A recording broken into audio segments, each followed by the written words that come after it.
we didn't just get soft and our teeth get soft, but they also got crooked. And that brings me to my next question I hear a lot. So your dentist recommends getting Invisalign. What do you say to that? How are your feelings on Invisalign? What if someone recommends it right off the bat without any other solutions? I actually personally think aligner therapy is like, he only recommends it, obviously, or she, if you have crooked teeth. So you ask for straight teeth.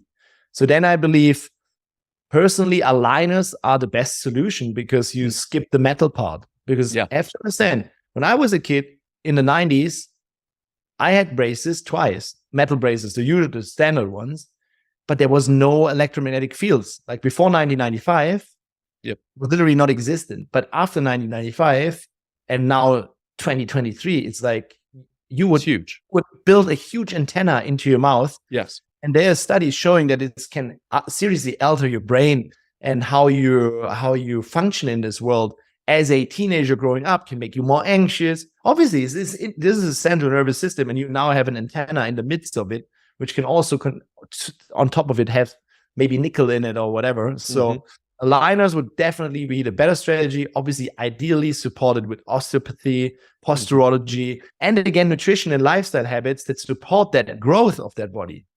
Ideally. Is it true? I was talking to a practitioner that a lot of times when you do the Invisalign and when you're getting a reading for your mouth and everything, you're in a position that's usually back, or your head is up, or you're laying backwards, which alters it, which actually can be worse for it if you take that kind of reading of the teeth, and that it should be in a specific, you should be sitting upright and doing it that way. Because if you're leaning back in it, it could actually shift how it is. I don't know. I really just heard it, didn't look into it. Do you have any thoughts on that? I think what you are referring to is just it's called taking the bite in dentistry. Yeah. So how you bite, upper and lower jaw. Obviously, if you lay backwards, your lower jaw drops a little bit. If you move forwards, it goes more forward. Yeah. So you should ideally, when taking a bite, but I think most dentists will do it anyway, seating. Okay. Unless it's not important, but so I think for orthodontics, I think it's important to do that seated. Yeah. So seated, upright, very relaxed, then take the bite. This is how it should be. Ideally, like when you do when it's about orthodontics, it's probably fine. But for example, imagine what we need to do. We have dental repair going on. That means you send in a panoramic X-ray and we plan the full case.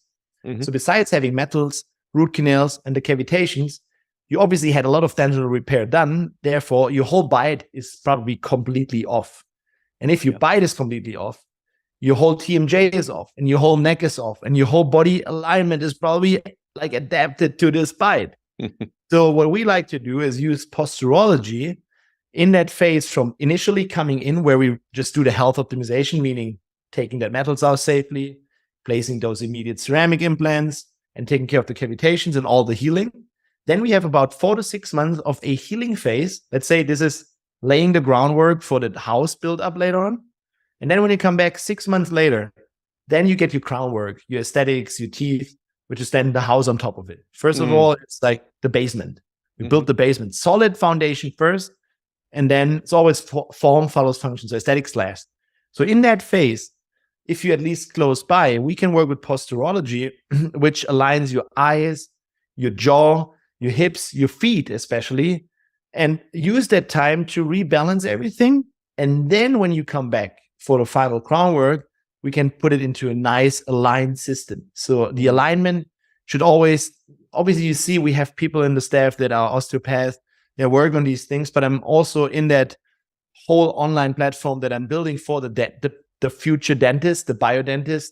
I will include the posturology too, because this is also easy to systemize it. You just have to know that it exists and how easy it is actually, and then put it in.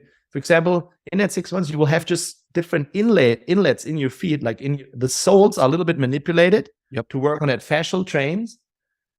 And it doesn't take much longer for your nervous system to get back to normal, to neutral. So just all about the timing, how to use what strategically.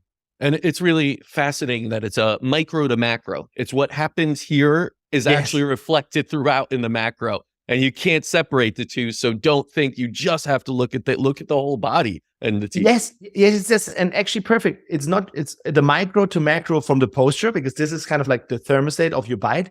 Yes. But also this from the micro is the entrance hall to that macro. So if that's a tiny ecosystem, that's the entrance hall. So if that is already shitty, imagine what happens in the gut system in the whole hotel. Like if the entrance hall is already bad, you don't usually leave the hotel, right? Yeah. So one glance in the mouth, bad oral health, totally equals bad overall health. It's that simple. But unfortunately, dentists are kind of still like, they're not seeing themselves as doctors, and doctors never look into the mouth. So this is where we need to build the future dentist.